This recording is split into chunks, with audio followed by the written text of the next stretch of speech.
¿Por qué es tan especial la cuarta generación?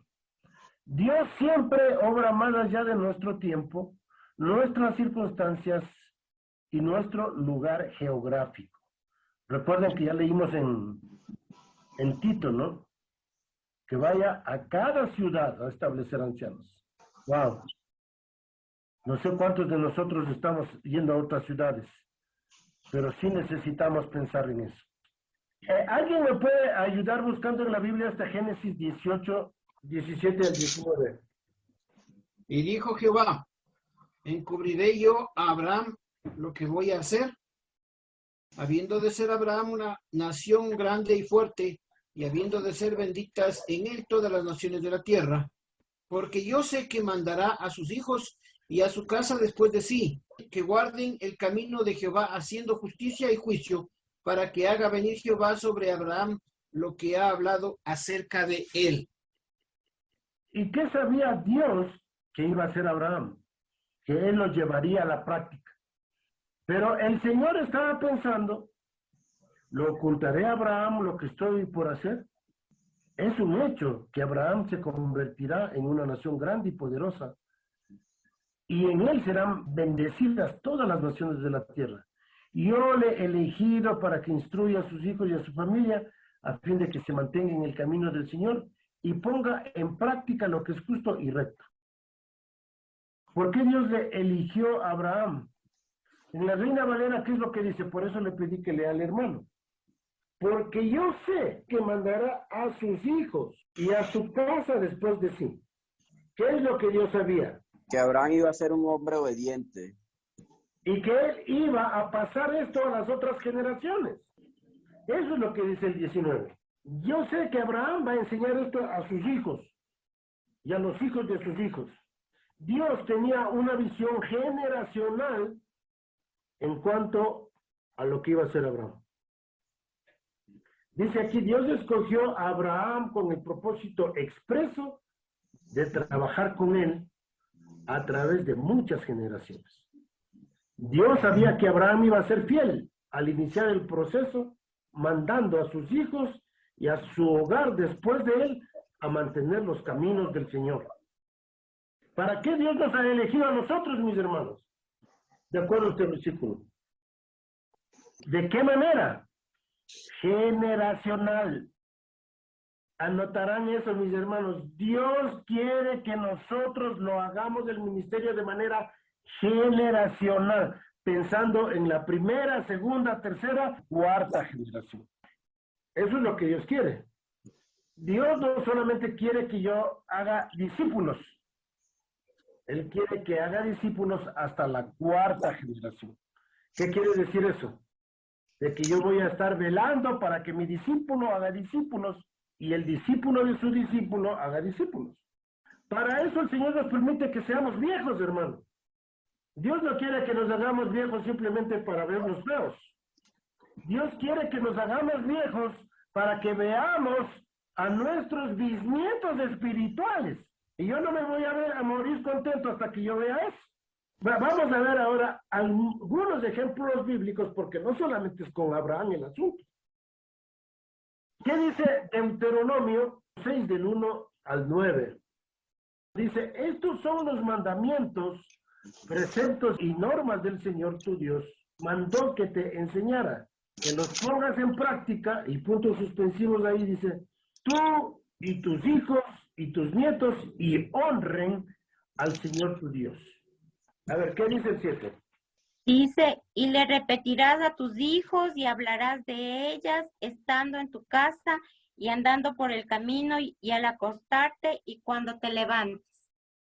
Amén. Entonces, aquí vemos de que el ministerio es generacional. Algunos ejemplos bíblicos. Moisés dice que era la primera generación. Israel era la segunda generación.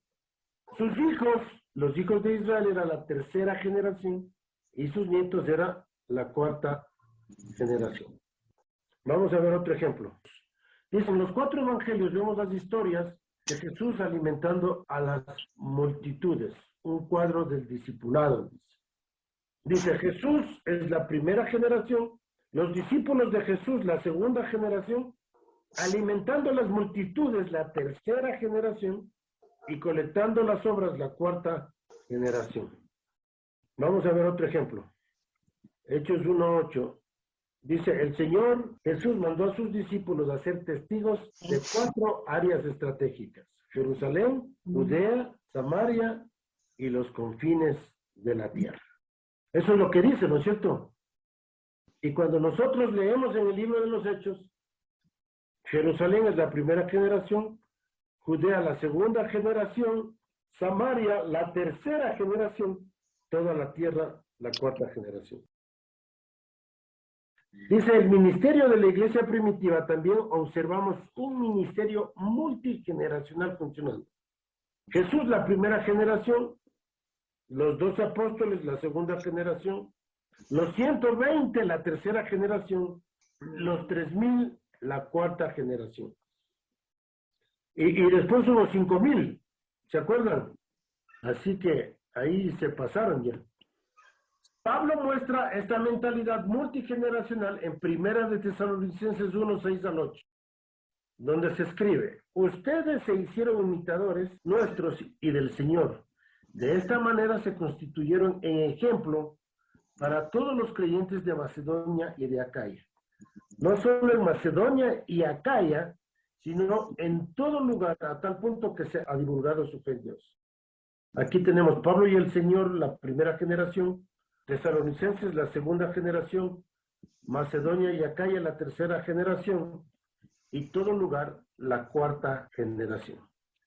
Y un versículo muy conocido por nosotros, segunda de Timoteo 2:2, dice, lo que me has oído decir en presencia de muchos testigos, encomiéndalo a creyentes dignos de confianza, que a su vez estén capacitados para enseñar a otros.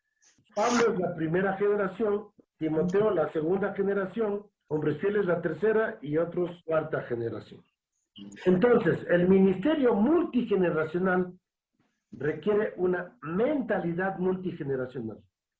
Primero, tenemos que aprender a pensar más allá de nosotros mismos. Tenemos que pensar y planear más allá de la primera generación. Yo en el número 1 añadiría, yo tengo que saber que me voy a morir. Segundo, tenemos que pensar y planear más allá de la primera generación. Por eso también nosotros hemos decidido hacer la escuela, mis hermanos. Algunos de nosotros ya nos vamos a morir y ustedes van a quedarse como profesores en la escuela.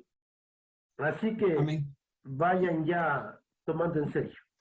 3, tenemos que pedir que la primera generación rinda cuentas pensando más allá de sí mismos. 4, tenemos que continuar trabajando cerca de nuestros discípulos, por lo menos hasta la cuarta generación. 5, tenemos que colocar una sólida primera generación como fundamento. Esa es la clave para llegar hasta la cuarta generación. La primera generación es el fundamento para las futuras generaciones. Aquí está usted, aquí están sus discípulos, aquí están los discípulos de sus discípulos. De esta manera, usted será parte del plan generacional que Dios tiene para cumplir su plan. Usted será parte del plan generacional que Dios tiene para cumplir su plan. 2 claves para alcanzar la cuarta generación. Usted, ahora que estudiamos nosotros ya la clase que están tomando los del primer año, pues nos damos cuenta, ¿no? De mi experiencia con Dios. Es importante que cada uno de nosotros haya desarrollado esa relación íntima con Dios. Segundo, su primera generación de sus discípulos. Dice usted, seleccione cuidadosamente su primera generación, como hizo el Señor Jesús, ¿no? Cuando escogió a sus discípulos. Ayúdeles a ser sus primeros discípulos. Multiplíquese lo más pronto posible. Lo más pronto que nosotros les enseñemos a nuestros discípulos a evangelizar, mejor, mis hermanos. Que nuestros discípulos tienen que aprender a evangelizar lo más pronto posible. Segundo, su primera generación de discípulos, dice, tiene que estar disponibles. Este es un mal muy latente ahora. La mayoría dice, hermano, es que no tengo tiempo, estoy muy ocupado. Hermano, es que el trabajo. Hermano, es que esto. Si sus discípulos no tienen una disponibilidad, busque otro que sí tenga disponibilidad, hermano. Porque si usted hace discípulos con ese tipo de gente que no tiene disponibilidad, ellos no se van a reproducir. Así que busquemos personas que tengan disponibilidad, hermano. Busque que sus primeros discípulos sean fieles, hermano. Es decir, que se identifiquen con Cristo, que estén dispuestos a negarse a sí mismos. Tercero, tienen que ser capaces de enseñar a otros. Otra cosa, dice, busque pasión. Las personas tienen que estar apasionadas por seguir a Cristo, mis hermanos. Segundo, ore. Tercero, pruébelos. Es decir, que ellos tienen que ser fieles, mis hermanos. 4, comunique la visión. 5, haga el llamado específico y requiera compromiso.